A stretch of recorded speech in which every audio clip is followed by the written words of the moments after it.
Le grand dialogue. Sigika Foba. Le grand dialogue de l'émission de débat du studio Tamani sur votre radio. Chenni Beri. Halud Maudi. Chenni Beri. Sigika Foba. Le grand dialogue. An lamɛnbaaw bɛɛ lajɛlen ni wula 8 marsi musow ka don don nka o kelen tɛ ka da kan bɛɛ lajɛlen somɔgɔ ye muso fana dɔ ye walasa ka kuma a ko kan ka da kan nin donba in talen don walasa ka kuma musow ka yiriwali de kan wale juman in de kɛra a ko la gɛlɛya juman in de bɛ musow kan an bɛ don min na i ko bi an bɛna kuma kan an ka maa welelen o ye maa naani ye Musa Gindo ale bɛ baara kɛ minisiriso min ka baara ɲɛsinen don musow denmisɛnw ni du yiriwali ma madame Mariko Korotumu Tera ale ye jɛkulu ye min sigilen don musow o ni yiriwa kama n'a bɛ fama ko femme et développement ale y'o ɲɛmaa ye Aminta Touré ale ye jɛkulu min bɛ yen nɔ n'a bɛ fama ko Jakoɲa o kunnafoni lasela ye Maimuna Jɔngunda Dambele ale bɛ baara kɛ nin ko la a ko dɔnba ŋana don ne yɛrɛ ye Muhamadu Touré aw bɛɛ lajɛlen danse. Le grand dialogue. Ayiwa bi sigi ka fɔ ba an b'a tila yɔrɔ saba tila fɔlɔ la an bɛna kuma fɛn min kan o de ye taaɲɛ minnu bɛ musow ka yiriwali baaraw la Musa Gindo an bɛ don min na i ko bi a ko bɛ bolo jumɛn de kan. Bon mi lamɛnbagaw bɛɛ fo i y'a fɔ cogo min na 8 mars ye musow ka lajɛba de ye n'an bɛ tasibila kɛ ka miiri kɛ ka taa fɛn minnu kɛra i ka ɲininkali fɔlɔ o y'an ka cakɛda n'a fɔ an ka minisiriso dayɛlɛmɛ ka bɛn o de ma minisiriso in dayɛlɛla bi a ka ca ni depuis 1994 san 1990 voilà wa dayɛlɛ min kɛra a ɲɛsina nin dɔrɔn de ma ka musow ni denmisɛnninw tɔpɔtɔ ani du i y'a fɔ cogo min na baara min kɛra k'a ɲɛ ta de fait que ka cakɛdaso yɛrɛ dayɛlɛ musow ye o ye fɛnba fɔlɔ ye o dayɛlɛli kɔfɛ politiki damadɔ b'an bolo n'an b'a fɔ o ma gafew n'an bɛ baara k'o kan o ka musow ka ɲɛtaga ani ka musow tɔpɔtɔ k'u don ba la min b'a to u bɛ se k'u yɛrɛ ta don min na sini k'u da don faso kuma na bon i y'a fɔ cogo min na fɛn caman b'a la min bɛ musow ka ɲɛtaga bali o yɛrɛ fɔlɔ min o y'an ka sigida cogoya yɛrɛ ye n'a bɛ fɔ o ma an ka environnement n'an ka culture les pesanteurs socio-économiques o fana bɛɛ bɛ o ka giri musow ma dɔɔni bon an b'a essayer k'olu ɲɛfɔ parce que an ka dugu tagabolo la n'i ko ko muso i ko ko muɲu n'i ko ko muso i ko baara n'i ko ko muso a bɛ kɔfɛ bon an ka ye taga la muso tɛ kɔfɛ fɛn ye muso ni cɛ an bɛ ɲɔgɔn dafa n'an b'a fɔ o ma genre o fana politiki b'an fɛ yen o ɲɔgɔn dafa fana kɔnɔna na bonya ani bɛɛ jɔyɔrɔ b'i bolo bɛɛ jɔyɔrɔ ye min ye min ka baara ye min ye o ka fɔ ye bon n'o den yɛrɛla musow la ka musoya yɛrɛ danbe d'a kan ka muso tɔpɔtɔ a b'a to muso bɛ fɛn caman ye bon sisan a kan ka fɛn caman bɛ yen n'a bɛ fɔ o ma obstacle k'olu wuli o ye jumɛn ye ka musoya kana kɛ bagabagalifɛn ye musoya kana kɛ siranfɛn ye musoya k'a ye dɔrɔn n'a bɛ yɔrɔ sigida min na a bɛ sigida taa ɲɛ parce que n'i ko den sigi muso don n'i ko cɛ muso don n bɛ misaliya kelen ta sisan ne ni muso n'an bɛɛ ye baarakɛla ye n'an bɛ baara kelen kɛ n'an nana so ne bɛ mun kɛ sisan n bɛ da dɔrɔn k'an ka journaux ta ka kalan ou bien n bɛ télé filɛ muso ale bɛ se dɔrɔn ale bɛ ka saki bila a bɛ boli ka don gabugu kɔnɔ a bɛ boli ka fɛn dɔ labɛn ka na sigi ne kɔrɔ ou bien ka den ladon bon n'i ko k'i bɛ ne n'o bila ne n'o ka baara dɔ kɛ ɲɔgɔn fɛ ou bien an ka ɲɔgɔn dan kɛ ne b'o dɔn bon n'i y'o différence lajɛ k'o écarte la i b'a sɔrɔ k'a fɔ an ni muso an ma kɛ kelen ye bon kelen yɔrɔ bɛ kɛ yɔrɔ min na an b'an bolo di ɲɔgɔn ma ka gɛlɛya layɛlɛ o gɛlɛya fana 8 mars mana na an ma tasibila ka t'o de ma ka miiri kɛ ka t'o ma pour que a ka lajɛ bɛɛ kelen kelen parce que muso bɛ du bɛɛ kɔnɔ mɔgɔ tɛ yen bi ni muso t'i i ka du kɔnɔ mɔgɔ tɛ yen bi ni tagamaɲɔgɔn tɛ muso ye bon n'i y'o bɛɛ lajɛ muso nafa ka bon an ka dugu ɲɛtaga la o bɛɛ kɔfɛ musow ni cɛw olu ma kɛ kelen ye o ye Musa Gindo ka fɔlen ye i sɔnna o kuma ma Aminta Touré awɔ a ka o kuma ye tiɲɛ vraiment société de b'o kɛ société b'a kɛ de telle sorte que cɛ bɛ bila muso ɲɛ tout le temps comme il l'a dit à la maison ni cɛ nana ka bɔ baarakɛyɔrɔ la il est chef a bɛ to a ka so yen nɔ baara wɛrɛ t'a kan tuguni obligation t'a kan ka baara wɛrɛ kɛ donc muso dun bɛ na ale de kan ka occuper so la denmisɛnninw dumuni et tout ça donc o yɔrɔw b'a to égalité ba tɛ yen mais efforts kɔni bɛ fourni la à mon avis baarakɛyɔrɔw la aujourd'hui ça commence à aller bois bɛ ka di taɲɛw bɛ ka di awɔ ça commence à aller ayiwa madame Mariko Korotumu Tera, e ka faamuyali ye jumɛn ye nin ko la? n bɛ fɔlɔ ka studio tamani fo ka waleɲuman dɔn a ka nin baara in tagabolo la mun b'a to kunnafoni ɲuman bɛ se ayiwa maliyɛnden cɛman n'a musoman bɛɛ lajɛlen ma kɛrɛnkɛrɛnnenya la ka choisi a décidé ka débat in kɛ bamanankan na pour que ayiwa an balimamuso minnu bɛ togoda la n'u ma chance sɔrɔ ka taa école la u ka se k'u ka tɔmɔta tɔmɔ kuma in na ka nafa sɔrɔ a la. Ne ka n bɛna mun da Musa Gino ni Aminata ta kan c'est juste u ye mun fɔ k'a fɔ gɛlɛya mun bɛ musow ni cɛw ka ɲɔgɔn dafa la parce que ka kɛ kelen ye je crois que ka cɛ ni muso kɛ kelen ye o kuma in de nana ni gɛlɛya caman ye mais n'i y'a faamuya k'a fɔ kelen ye in kɔrɔ de ye ayiwa u ka ɲɔgɔn dafa a bɛ hakilima b'o faamuya a ka kuma na a sera a ye élément mot clé a ko développement yiriwa bɛ se ka sɔrɔ cogo jumɛn ale ka kuma na a b'a jira k'a fɔ n'an bɛ fɛ ka yiriwa faut que musow sen ka don ko la ne y'o ta a ka kuma na ne bɛ na n ka kuma ta o yɔrɔ la parce que ne ayiwa baarakɛ ne bɛ tɔn mun na n'o ye ONG Famille Développement ye anw ka laɲini de ye ka se ka muso minnu bɛ togoda la ka se k'u dɛmɛ kosɛbɛ u ka faamuyali kɛ u ka se k'u yɛrɛ u ka se ka fɛn k'u yɛrɛ fɛn mun nafa bɛ s'u ka denbaya ma cɛw denw balimaw bɛɛ lajɛlen donc k'u sen don faso baara la donc an b'o o baara de la o baara bɛ se ka kɛ cogo jumɛn o tɛ se ka kɛ cogo si la fo a ka faamuya k'a fɔ muso ni jɔyɔrɔ ka kan muso ni jɔyɔrɔ ka kan o fana bɛ se ka kɛ cogo jumɛn k'a sɔrɔ ayiwa ta tɛ muso la ayi an ka société b'a jira k'a fɔ o ma faamuya cɛw fɛ ka ɲɛ kosɛbɛ o ma faamuya cɛw fɛ ka ɲɛ mun de bɛ k'o faamuyali gɛlɛya o faamuyali gɛlɛyali yɔrɔ parce que an ka depuis lawale la an ka faamuyali cogoya par exemple k'a fɔ muso ni dugukolo man kan parce que muso kan ka bɔ faso kɔnɔ donc e bɛ taa furu i bɛ taa furu yɔrɔ min na malheureusement i bɛ taa yɔrɔ min na olu ko k'i ye dunan ye i bɔra yɔrɔ min na olu ko k'i tɛ sigibaga ye donc muso bɛ sanfɛ alors que bi n'i ye jateminɛ kɛ mais dugukolo ta yɔrɔ la fɔlɔ la an b'a ye hali bi togodaw la fana dugukolo bɛ di musow ma i n'a fɔ tigaforonin ninnu oui tigaforonin minnu bɛ di musow ma o tigaforonin tɛ fosi ye par rapport à muso bɛ jɔyɔrɔ mun dafa foroba yɛrɛ la parce que foroba la cɛ b'a sɛnɛ cogo min muso b'a sɛnɛ ten muso bɛ soli ka wuli 6-5 heures du matin a bɛ tobili kɛ n'a tilala tobili la a bɛ taa n'a ye n'a taara dumuni foro la pendant que cɛw bɛ t'u sigi yiri kɔrɔ ka dumuni kɛ k'u lafiya muso bɛ tila k'i biri tuguni ka daba ta n'o sɛnɛkɛfɛn fana nana so kɔnɔ tuguni muso ka décision tɛ o kan alors que muso de bɛ so kɔnɔna gérer denw ka baloko denw ka furakɛli denw ka n'u bɛ taa kalan na u ka kalanko a musaka min b'a la muso de b'a bɛɛ bɔ mais muso bɛ baara kɛ a bɛ baara mun kɛ o baara in nafa a da tɛ o kuma na o de bɛ na ni yiriwali yɔrɔ in a gɛlɛyali ye donc ni mɔgɔ min kan ka dɛmɛ kɛ a bɛ baara kɛ mais a bɛ baara mun kɛ a sen t'a kuma na a da t'a kuma na a tɛ ɲininka n'a ma farati k'i da yɛrɛ don a la a bɛ na ni gɛlɛya ye a ka furu kɔnɔna na donc o problème baw de bɛ yen je pense que an bɛ mun na bi cɛw kan ka faamuya k'a fɔ muso n'i ko genre n'i ko équité n'i ko ayiwa droit des femmes an ka faamuyali la c'est pas que cɛw ni muso ka kɛ kelen ye mais an bɛ jamana min kɔnɔ jamana fantan de don an fanga baara an bɛ se ka fanga min kɛ to fanga na an ka nafolo a n'an ka dugukolo richesse an ka fɛn bɛɛ bɛ bɔ o de la donc n'an bɛ fɛ ka taga ɲɛ il faut obligatoirement muso minnu ye adamadenw sigiyɔrɔ 100 o 100 muso ye 52 ye o 52 n'olu sen tɛ baara la n'olu kɛra den kɛrɛfɛ ye yɔrɔ a bɛ gɛlɛya donc muso dun bɛ baara i ko tigaforo ni fɛnw fana n'i y'a jateminɛ effectivement muso minnu bɛ yen minnu bɛ foro baaraw kɛ a 70% sigiyɔrɔ 100 o 100 ka baara la 70 o bɛ taa sokɔnɔna dumuni de la donc pour que ka se ka baloko sabati a sinsinlen bɛ musow la o y'a fɔlɔ ye pour que ka se ka fantanya kɛlɛ diyagoya fɔ musow sen de ka don D'accord, an da bɛ tila ka s'olu ma. Maimuna Jɔnkunda Danbele, an bɛ don min na i ko bi 8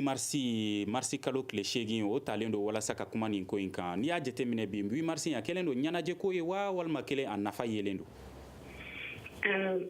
Ture min fo i ka ɲininkali na ni an lamɛnbagaw fo fɔlɔ.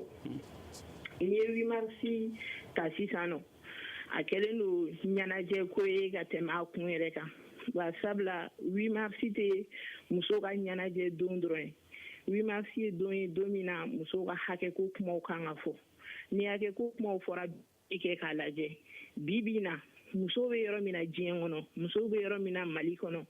est ce que u ka taaɲɛw sabatilen don est ce que labɛnw kɛlen don labɛn minnu bɛ se ka u dɛmɛ ka farikolo ni hakili lafiya sɔrɔ ka tila ka se ka bɔ nɔgɔ la mais muso dɔrɔn tɛ parce que depuis kuma daminɛ na an bɛ ka musow ka kuma fɔ surtout u sigiyɔrɔ la furu kɔnɔna la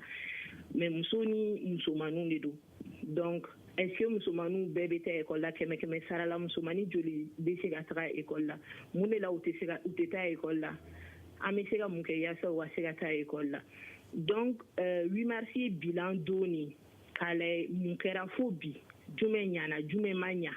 mun tora ka kɛ an bɛ se ka mun kɛ o la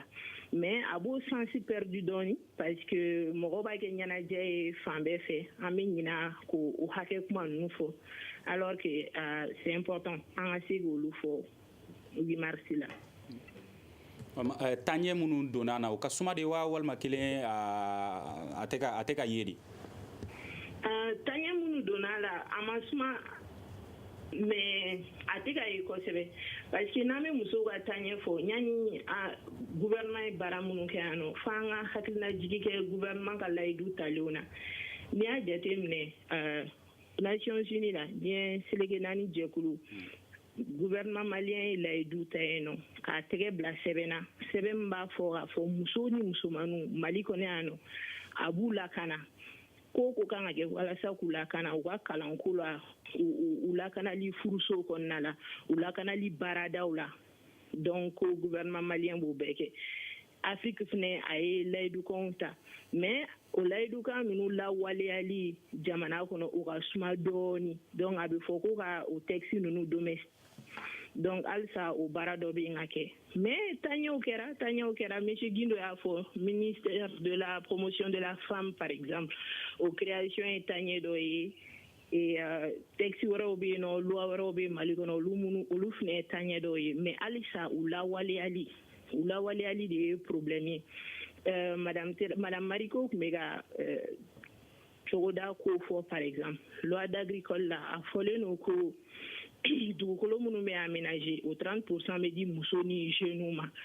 donc ɲininkali dɔ ye est-ce que o 30% bɛ muso ni jeunes bɔ n'i y'a jateminɛ u bɛ baara min kɛ ale ni olu bɛ production min kɛ donc o ɲininkaliw bɛ yen nɔ et comme kun bɛ ka fɔ cogo min na sisan nɔ est-ce que musow yɛrɛ lafiyalen don u farisogo la ale n'u hakili la donc est-ce que ɲangata walew tɛ yen nɔ ɲangata wale minnu b'u bali justement ka se ka taga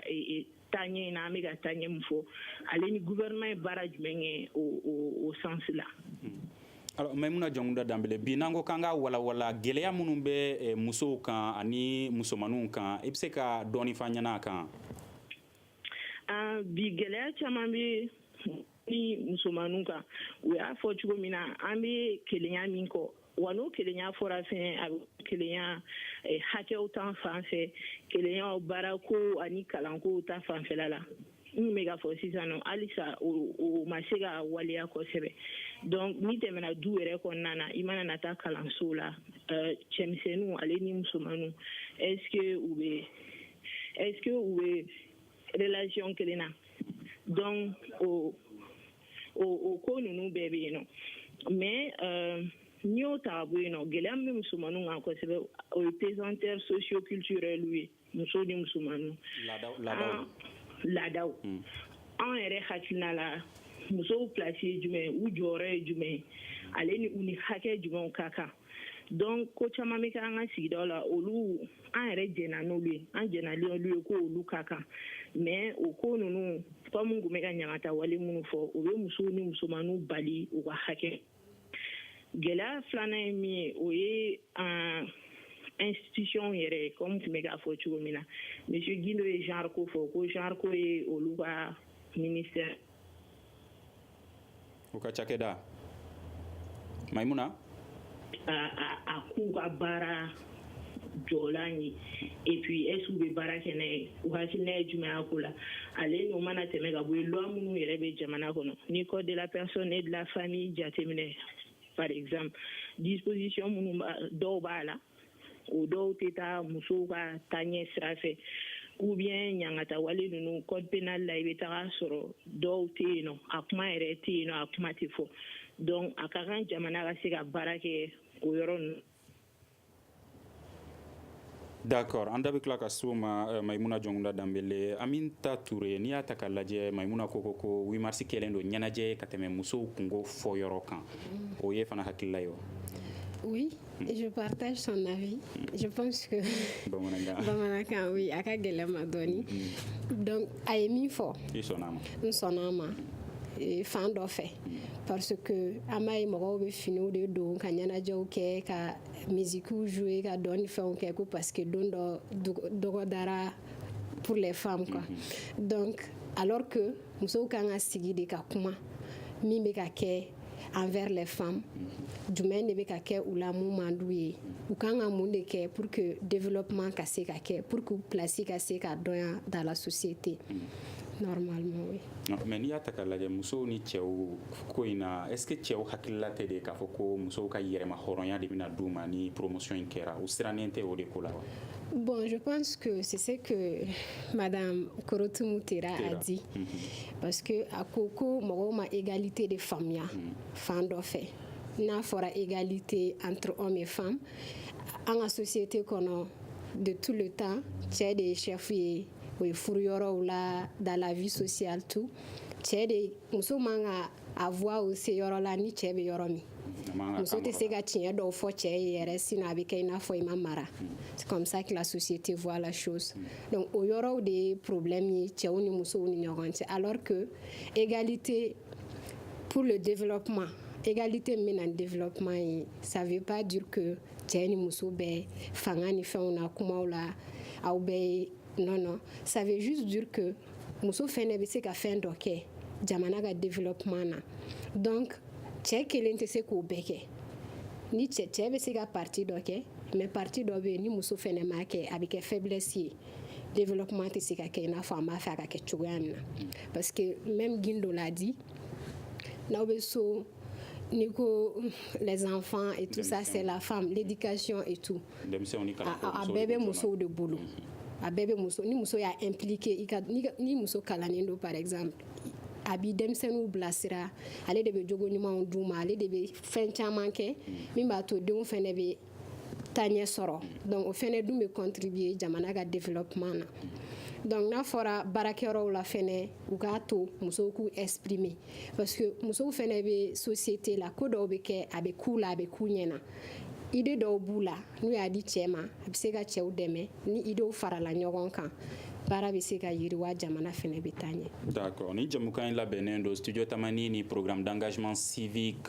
n'ale musaka bɔba ye USAID fɛ olu ka jɛ de fɛ ayiwa Musa Guindo ko n'i y'a ta k'a lajɛ bi 8 mars ko a bɛ ɲini ka kɛ ɲɛnajɛ ye ka tɛmɛ musow kungo fɔli yɔrɔ la o bɛ ministère interpellé kosɛbɛ. Oui, n y'o de f'i ye n ka kuma daminɛ na 8 mars diɲɛ bɛɛ de don diɲɛ muso bɛɛ silamɛ yɛrɛ la a fɔra k'a fɔ ko musow ka ca diɲɛ dugukolo yɛrɛ kan Mali la o pourcentage dira 8 mars an bolo fête tɛ parce que an sigilen bɛ musow kama musow ka ministre so 8 mars tɛ kɛ n'an ma jɛmukan dɔ ta min bɛ musoya yɛrɛ fɔ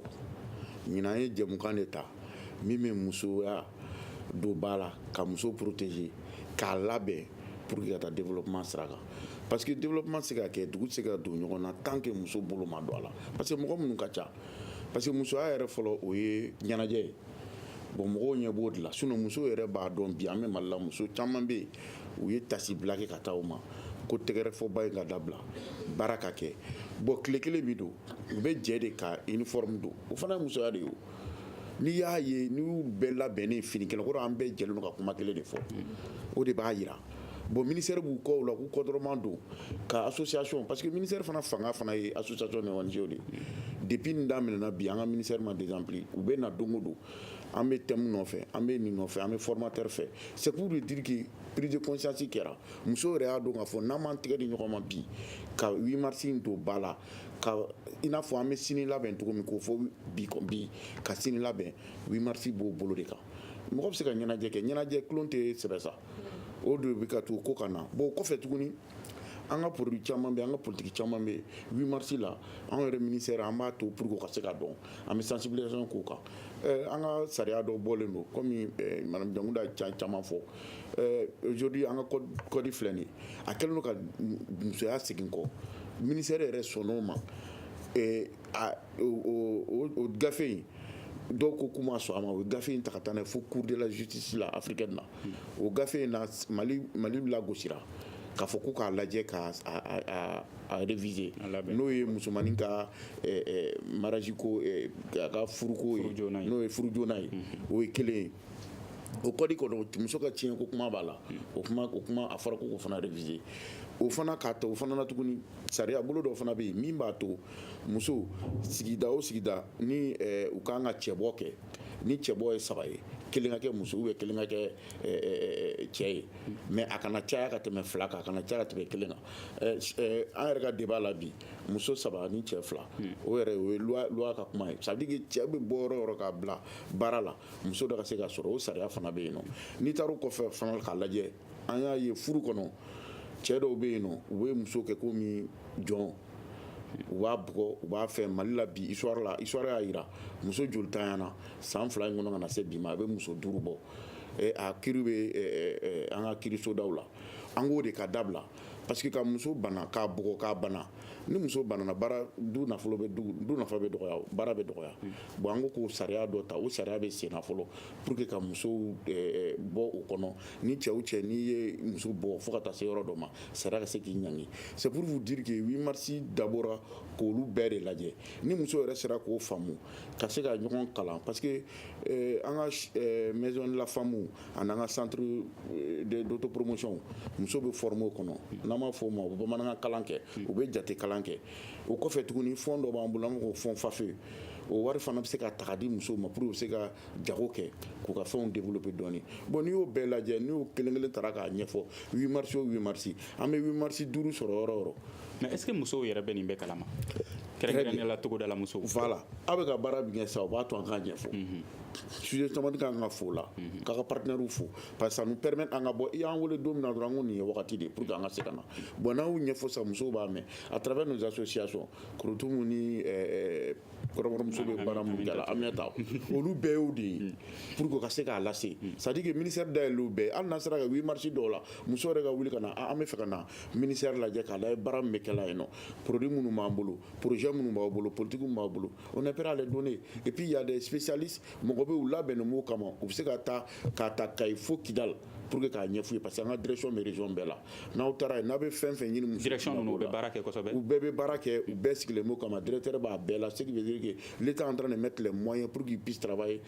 pour le développement des femmes c'est que n'o kɛra dɔrɔn da de yɛlɛ muso bɛɛ ye bɛɛ ka na 8 mars kulon bɔra la kalandon de don d'accord ayiwa madame Mariko n'i y'a ta k'a lajɛ i y'a jira k'a fɔ ko faamuyali ma sɔrɔ a la fɔlɔ ka d'a kan fɛn min don a dabɔkun ye de musow ni cɛw ka ɲɔgɔn dafa nka n'i y'a ta k'a lajɛ 8 mars yɛrɛ kɛnɛ kan n'i y'a ye maa minnu bɛ taa kɛnɛ kan bakuruba la 100 sara la muso de ka ca kosɛbɛ ka tɛmɛ cɛ kan cɛw yɛrɛ minnu bɛ se yen nɔ a ka dɔgɔn baarakɛyɔrɔw fana na don min don a talen don ka di musow ma muso caman bɛ yen o tɛ baara kɛ a don est-ce que o yɔrɔ la danfara ma don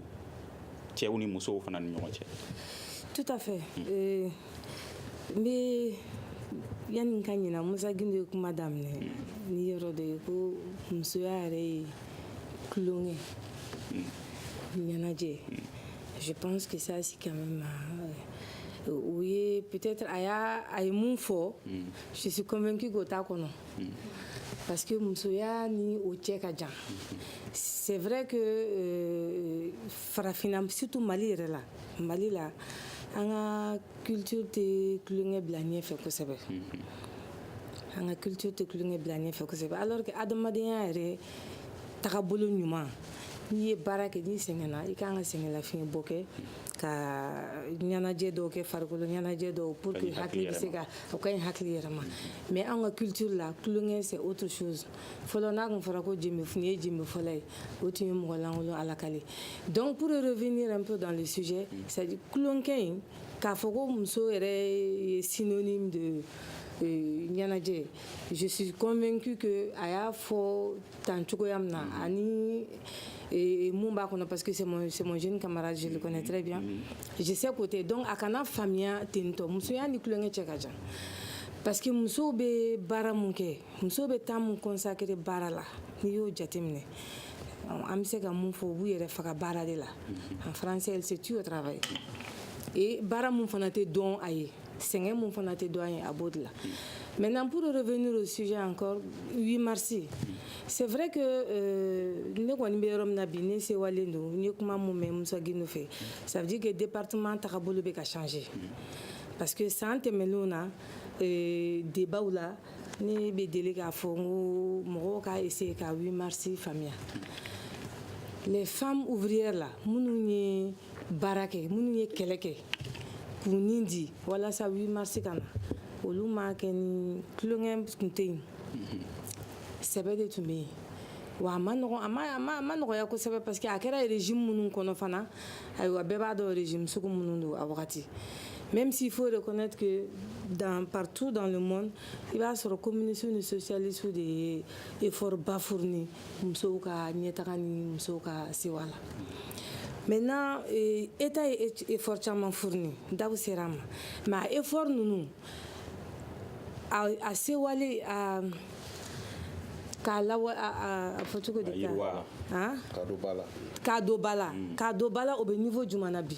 mais mun na da sera loi d'orientation agricole ma 30% des terres pour les femmes et les jeunes quel est le bilan voilà quel est le bilan voilà sigiyɔrɔ kɛmɛ o kɛmɛ ko ka 30 ko di muso ni denmisɛnninw ma joli de bɛ muso ni denmisɛnninw bolo bi o kɔfɛ tuguni pas plus tard qu'en 2017 il y a une décision du 2 mai 2017 où le chef d'état jamanakuntigi yɛrɛ y'a ɲini k'a fɔ ko ka dugukolo la surtout kolon kɔnɔ ka sigiyɔrɔ kɛmɛ o kɛmɛ ka temps di musow ma parce que mun bɛ loi d'orientation agricole kɔnɔ o waleyali gɛlɛyaba donn'o la donc ale ye nin décision in ta pour que baara ka se ka kɛ mais n'i y'o point fana kɛ o bɛ niveau jumɛn na bi ne ka an bɛ baara min kɛ o ye ka nin d'abord loi d'orientation agricole an ni musow kalanna yɔrɔ min b'u concerné yɔrɔ min bɛ olu yɛrɛ kunkan décision fɛn o fɛn mun taara dugukoloko kan k'u ladɔnniya la parce que on s'est dit que anw minnu bɛ ayiwa dugubaw kɔnɔ kuma da bɛ anw bolo an ye chance sɔrɔ ka taa école la mais anw tɛ taa kɛlɛ kɛ u place la mais anw b'u préparer walasa u yɛrɛ k'a dɔn k'a fɔ an ni nin de ka kan faso ko k'an ni nin de ka kan faso ko ka nin da an ma mais mun na a tɛ ka di donc n'an y'u préparer sisan u yɛrɛ bɛ ka kuma da d'u ma u yɛrɛ ka se ka plaidoyer k'u yɛrɛ ye commune niveau la ka na région niveau la ka na fɔ niveau national la u bɛ se k'u ka laɲini kɛ cogo min na sinon n'i ye hali plan d'action gouvernemental ta PAG tu prends je pense que c'est l'axe 4 accroissement de la contribution de la femme et gouvernement bɛ ka effort fourni n'i ye a fɛn fana ta axe 5 ta promotion de l'emploi des jeunes o bɛ musomaninw concerné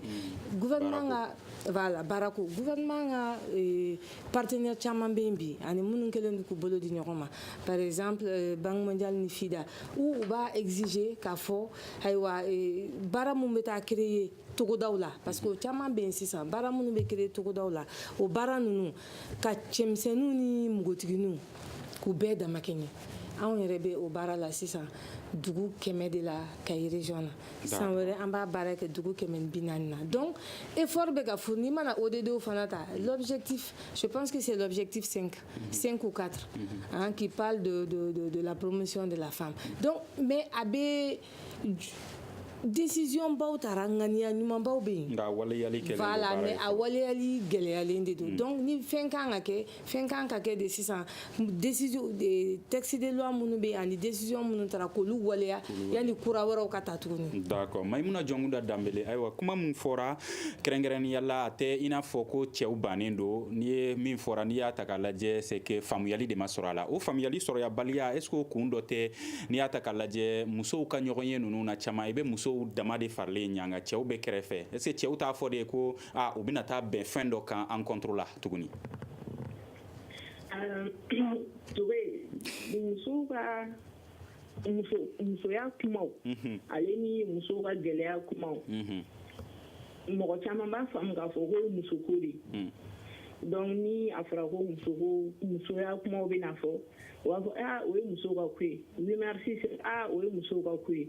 et donc i bɛ taa sɔrɔ baarakɛyɔrɔ yɛrɛ la ɲɛmɔgɔ b'a fɔ muso ma a bɛ to so bi parce que oui merci y'aw ka ko ye alors que n'i y'a jate minɛ an ni mɔgɔ minnu filɛ ni plateau kan olu bɛɛ ye kuma min fɔ depuis a daminɛ na o b'a jira k'a fɔ ko muso bɛ jɔyɔrɔ la so kɔnɔ ani sigida la jɔyɔrɔ min n'ale tɛ yen nɔ a ka gɛlɛn a ka se ka fa donc o b'a jira k'a fɔ ko musow ka kumaw muso kunkanko kumaw tɛ musow dɔrɔn ka ko ye mais musow ni cɛw ka ko de don parce que sigida kuma de don n'i y'a jate minɛ a mana fɔ ko ɲangata wale minnu bɛ kɛ ka musow sɛgɛrɛ parce que o ye ɲinan tɛ min fo an ka hakili to a la donc n'a fɔra ko ɲangata wale minnu bɛ kɛ ka musow sɛgɛrɛ ko an b'o ko kɛ cogo di mɔgɔ b'a fɔ o ye musow ka kuma ye musow ka t'o kuma fɔ mais musow ka kuma tɛ o musow ni cɛw ka kuma de don musow ni cɛw ka kuma de don parce que a bɛ dangari kɛ adamadenya hakɛw yɛrɛ dɔ de la donc a ka kan an ni cɛw ka kuma fɔ n'an ni cɛw y'a kuma fɔ nafa jumɛn b'a la d'abord cɛw b'a faamu u b'a faamu mun bɛ musow kan gɛlɛya min b'u kan parce que u t'a dɔn forcément hali ni olu bɛ se ka kɛ gɛlɛya in sababu ye a bɛ se ka kɛ u tɛ gɛlɛya in dɔn donc a b'a to u bɛ gɛlɛya ninnu dɔn a b'a to fɛnɛ u yɛrɛ b'a fɔ an ka sigida la an ka jamana kɔnɔ n'a fɔra i ma ko cɛ kɛ cɛ ye a kɔrɔ ye nin a kɔrɔ ye nin mais est ce que ni n taara o taabolo in fɛ o tɛna to n bɛ dankari muso ni n denmuso ale ni n ka sigida musow ka hakɛ la donc ne bɛ se ka mun kɛ sisan n bɛ se ka mun kɛ yaasa an musow ka lafiya yaasa an denmusow ka lafiya u bɛɛ ka se ka hakɛ sɔrɔ u bɛɛ ka se ka taga ɲɛ donc le fait que cɛw tɛna o kɛnɛ ninnu kan il va falloir que o fana ka falen monsieur Gindo y'a fɔ ko ministère bɛ baara kɛ genre de kan sisan nɔ genre tɛ musow ko fɔ n'i y'a jateminɛ hali niveau national la n'i taara fo sanfɛ n'a fɔra ko jɛkulu bɛ sigi ka baara kɛ n'a fɔra dɔrɔn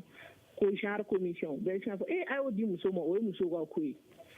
baarakɛyɔrɔ la n'a fɔra ko jɔn bɛ na genre ko fɛ u b'a fɔ a y'o di muso ma o ye muso ka ko ye alors que genre tɛ muso kelen ko fɔ genre bɛ cɛw ani musow olu bɛ rôle min jouer société kɔnɔ ale ni rôle ninnu bɛ se ka an ka adamadenya yɛrɛ influencer cogo min na ale ni développement donc a ka kan bi i ye mun fɔ sisan nɔ o ka falen ni musoya kuma bɛ fɔ a kana kɛ jusque musow dɔrɔn bɛ yen nɔ mais musow ni cɛw de bɛ baara kɛ ɲɔgɔn fɛ yaasa nin ko bɛɛ ka se ka taa ɲɛ. ayiwa Mayimuna Jɔnkunda n'i y'a ta k'a lajɛ musow kungo fɔ yɔrɔw la i n'a fɔ kɛrɛnkɛrɛnnenya la politiki siraw fɛ walima kelen hali cakɛdaw fɔ yɔrɔ la est ce que musow sen yelen b'o la kosɛbɛ. an b'a fɔ ko musow sen donna la dɔɔni parce que n'i y'a jateminɛ loi dɔ bɛ yen nɔ de décembre 2015 o bɛ représentativité ko fɔ donc monsieur Gindo de y'a kuma fɔ bi bi in na ni cɛbɔ bɛ kɛ élection ko ni fɛnw na saba o saba kelen ka kɛ cɛ ye ou bien kelen ka kɛ muso ye mais a tɛ se ka tɛmɛ o kan c'est à dire que cɛbɔ tɛ se ka kɛ k'a fɔ ko cɛ saba dɔrɔn walima muso saba dɔrɔn o ye avancé dɔ ye an bɛ se k'a fɔ o ye taaɲɛ dɔ ye mais ni i tɛmɛn'o kan n'i taara cogodaw ni du kɔnɔ a ko a bɛ gɛlɛya dɔɔni bari sabula musow kunkanko kuma bɛ fɔ k'a sɔrɔ u ma wele wagati dɔw la n'i y'a jateminɛ yɛrɛ an ka code de la personne et de la famille kɔnɔna a fɔlen don ko ni musomanin bɛ furu a bɛ furu a san 16 mais a bɛ se ka furu a san 15 ni faw ni baw jɛnna n'a ye mais o code kelen bɛ tila k'a fɔ ko ni bɛn ma k'a kan ni faw ni baw ma bɛn fa kelen bɛ se k'o décision ta ka den di nka ni fa tɛ yen n'a taɲana ou bien a tɛ se k'o décision ta ko conseil de famille de b'a ta mais o conseil de famille bɛ se ka ba wele donc yanni an ka taga yɔrɔ jan o ko b'a yɛrɛ concerné o i den ka ko o y'i ka ko ye o mais o yɛrɛ la loi yɛrɛ de possibilité di i ka kuma kana se ka jate la ou bien i da kana se ka don yɔrɔnin na. Donc on peut dire que avancé dɔw kɛra mais halisa belebele bɛ yen ka kɛ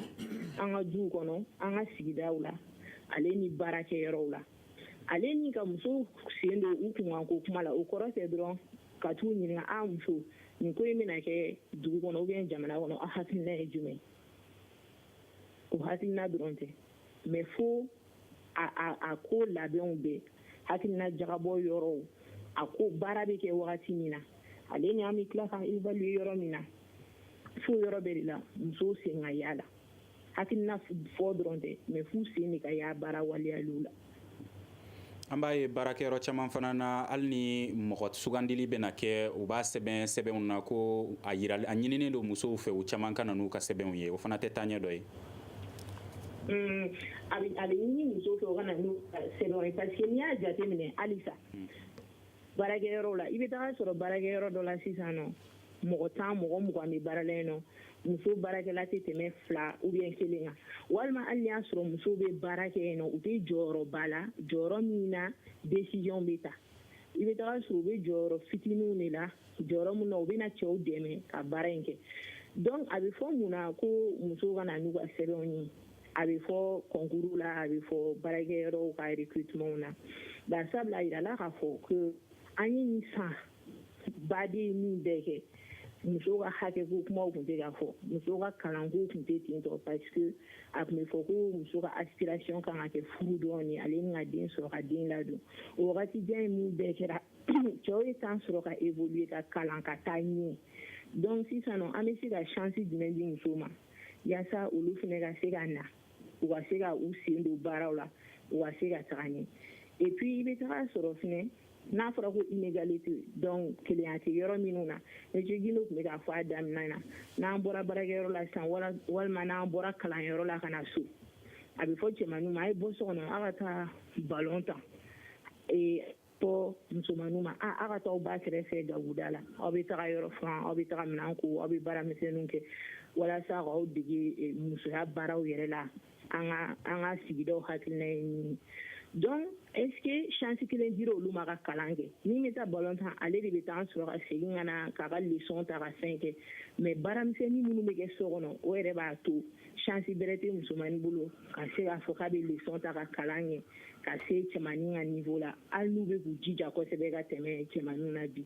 donc o wale ninnu bɛɛ b'a to inégalité caman bɛ yen nɔ o inégalité ninnu b'a to an bɛ chance di musow ma u fana ka se ka na cogo dɔw la. D'accord. Aminta Touré n'i y'a ta k'a lajɛ bi opportunité n'o ye nafamafɛnw ani gɛlɛya minnu fana bɛ ɲɛsin musow ma togodaw la ani duguba kɔnɔnaw na est ce que kelenw don wa? Ayi kelen tɛ d'abord au niveau urbain togodaw la dugubaw la awɔ il y a moins de chance là-bas. Voilà, il y a moins de chance pour ceux qui sont en milieu urbain parce que nous au niveau milieu urbain bon parce que ici on a beaucoup d'opportunités il y en a chance caman b'an bolo an bɛ se ka fɛn caman kɛ accès b'an bolo ka fɛn caman kɛ ka tɛmɛ olu kan par exemple niveau sensibilisation k'a dɔn awɔ u ka hakɛw ni u kan ka min kɛ et tout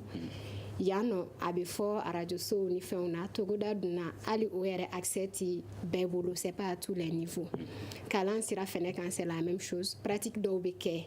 milieu rural là tel que le mariage précoce qui influence beaucoup sur la voilà furu joona a bɛ musomani caman bali ka kalan kɛ milieu rural là mais o ka dɔgɔn en milieu urbain. Donc ce sont entre autres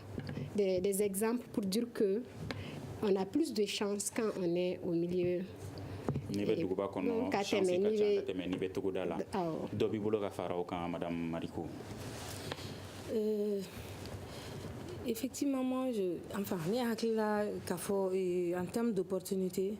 duguba kɔnɔna ni togoda ni ko k'i b'u da ɲɔgɔn ma a bɛ gɛlɛya parce que u ka an bɛ bibi mun na u ka ɲinifɛnw tɛ kelen ye c'est à dire besoin tɛ kelen ye donc ni besoin tɛ kelen ye ɲinifɛnw tɛ se ka kɛ kelen cogo si la n'i ye duguba kɔnɔna ta pendant que musow bɛ kɛlɛ la yan nɔ k'a fɔ ko ka place baw d'u ma togoda la olu ka hami ye ka dugukolo sɔrɔ ka sɛnɛ kɛ ka se k'u ka balo sɔrɔ n'i y'a jateminɛ tuma min na anw bɛ ayiwa kɛlɛ la yan nɔ disons tuma min na anw bɛ chance sɔrɔ an bɛ taa école la an bɛ kalan kɛ an bɛ diplôme sɔrɔ an bɛ bɔ i bɛ sɔrɔ togoda la pour que dɔw ka taa école la u bɛ kilomètre 5 tagama u sen na ka taa école la donc an ka opportunités tɛ kelen ye an ka chance tɛ kelen ye mais pour ka sɔrɔ sira kan an bɛ se k'a fɔ o de la an ka surun ɲɔgɔn na a bɛɛ bɛ kɛlɛ kɛ ka sɔrɔ ɲini mais sɔrɔ in fana o sɔrɔli fana ka nɔgɔn tuguni ni duguba kɔnɔ mun ye revenu monétaire ye ka tɛmɛ togoda kan donc n'i y'a jateminɛ fan bɛɛ fɛ i b'a sɔrɔ ayiwa nɔgɔya bɛ anw ye kosɛbɛ duguba kɔnɔ ka tɛmɛ togoda kan ni bɛ se ka dakuru ɲɛ damadamanin fɔ musow ni cɛw jɔyɔrɔ la yɛlɛma la effectivement ni gɛlɛya min bɛ yen n'a fɔra ko ka musow sen don ko la musow ni cɛw de bɛ en face ni e ni mɔgɔ min bɛ yen ko bɛ e ni mɔgɔ min kun kan ni aw fila bɛɛ sen ma don a la yɛlɛma bɛ se ka kɛ cogo di o yɛlɛma tɛ se ka kɛ cogo si la pour que yɛlɛma ka kɛ fo cɛw de ka musow yɛrɛ kɔkɔrɔma don nin ko in na kosɛbɛ k'a faamuya o de la ne ye n ka kuma sinsin a kan changement in tɛ se ka kɛ cogo si la fo a ka sɛmɛ cɛw de la parce que cɛw de bɛ en face de nous problème yelen bɛ olu de la o y'a fɔlɔ a filanan an bɛ denbatigi de a min ta semafi ale ma don ala fɔlɔ mais an bɛ denbatigi de ye mais ni denmisɛnnin nana ka bɔ ekɔli la jɔn b'a fɔ musomaninw ma k'olu ka taa gabuguda la jɔn b'a fɔ cɛmisɛnninw ma k'u ka taa ballon ta musow yɛrɛ de b'a fɔ donc à long terme pour que changement ka se ka kɛ an ka attitude la an ka faamuyali la an ka kɛwalew la pour que baara ka se ka nɔgɔya o ye anw musow o sɛmɛnen bɛ anw yɛrɛ musow la ni denmuso nana ka bɔ dugu kɔnɔ n'i nana ka bɔ baarakɛyɔrɔ n'i nana sɔrɔ i denmuso tɛ yen fo dibi bɛ don i ɲɛkɔrɔ i tɛ fosi ye i b'a ɲini yɔrɔ bɛɛ la f'i k'a dɔn a bɛ yɔrɔ min na mais n'i nana ka n'a sɔrɔ cɛmannin tɛ so kɔnɔ i b'o ɲininkali de kɛ karisa taara mini n'a nana i b'a kɔrɔ fɔ d'accord Musa Gindo wala jumɛn bɛ ka sigi sen kan walasa hakɛw olu bɛ ka kɛ kelen ye togodaw ani dugubaw bon i y'a fɔ cogo min na an yɛrɛ ka ministre yɛrɛ fɔlɔ o ye togodala muso ye c'est pour vous dire que o baara sira yɛrɛ fɛ muso ka se ka kɛ muso ale tɛ togodala muso faama ye voilà ni ko togodala muso parce que a ka baara o de ye a tun bɛ ka taa terrainkaw nɔfɛ wagati fana talen don an fɛ ministère la n'an b'a fɔ ma 15 octobre n'o ye femme rurale ka fête ye o fana kɛkun de ye olu fana ka se ka dɔn u k'u miiri fɔ o ɲɛnajɛba bɛ kɛ an bɛ taa kɛ togoda la yen fana tuguni musow bɛ se ka baara minnu kɛ u bɛ suma minnu bayɛlɛma u bɛ bagan minnu ladon u bɛ dugukolo minnu baara u bɛ n'o baarakɛfɛnw bɔ k'a da bɛɛ ɲɛkɔrɔ bɛɛ b'a ye a bɛ yira télé la k'a yira k'a fɔ ko togoda musow fana bɛ baara kɛ salon san o san an bɛ taa ɲɔgɔn sɔrɔ Amérique fɔba kɔnɔ n'an b'a fɔ o ma ONU an bɛ taa musow kungo fɔ yen nɔ salon ani togodala musow de taara o tun ye togodala musow fana ka thème de ye o fana senfɛ an ka muso minnu bɛ sibɔ kɛ an ka muso minnu bɛ kɔlɔ bɔ an ka muso minnu bɛ tigaw sɛnɛ u taara u bɛ baara kɛ cogo min u y'a fɔ muso kelen bɛ yɛrɛ a don a ko ale wasara parce que k'ale bɔ a ka foronin kɔnɔ joyi la ka na ale sigi fo o ni faba kɔnɔ diɲɛ kuma bɛ fɔ yɔrɔ min ale b'a ka situlu bɔ tuguni ale k'o fɔ ale wasara o situlu bɔ ale kɛ fɛn ye c'est pour vous dire que musow u k'u tigɛ di ɲɔgɔn ma u ka wuli k'u jɔ voilà cɛw fɛrɛlen don ka tugu kɔ gouvernement yɛrɛ fana ka baara bɛnnen b'o ma ministère y'u ta de ye fɛn bɛɛ de b'a kɔnɔ d'accord ɲɛ damadɔ la Mayimuna Jɔnkunda Danbele mun de kan ka kɛ teliya la urgence kan ka kɛ mun de ye bi urgence kan ka kɛ min ye n'i y'a jateminɛ il va falloir que an ka continuer an ka taga ni sensibilisation ye ale ni an bɛ formation minnu kɛ pour que cɛw ni musow hakilina ka se ka falen musow ka hakɛ ko yɔrɔw la bɛɛ ka se k'i ta kɛ ayiwa an bɛ hakɛto ɲini fɛ nin bɛ dansigi an ka bi jamukan na an bɛ ka kuma musow olu ka yiriwa de kan an ka maa welelenw kun ye Musa Gindo ale bɛ baara kɛ minisiriso min ɲɛsinen don musow denmisɛnw ni du yiriwali ma madame Mariko Korotumu Tera ale ye jɛkulu min sigilen don musow ni yiriwa kama femme et développement o ɲɛma ye Aminta Ture ale ye jakoɲa kunnafoni lasela ye Maimuna Jɔngunda Dambele ale ye nin ko dɔnba ŋana ye jamukan in labɛnnen don studio Tamani ani programme d'engagement civique de fɛ n'a musaka bɔba ye USAID ye ka nin bɛɛ lajɛlen lasaw ma radiow fɛ Peting Jara ka jaw labɛn Mamadu Watara ne yɛrɛ Muhamadu Ture aw kan bɛ sini musow aw ni ko. Le grand dialogue. Sigigafoba. Edewani wa makaran. Le grand dialogue de l'émission de débat du studio Tamani sur votre radio. Chaîne Beri. Halud Mauli. Chaîne Beri. Sigigafoba.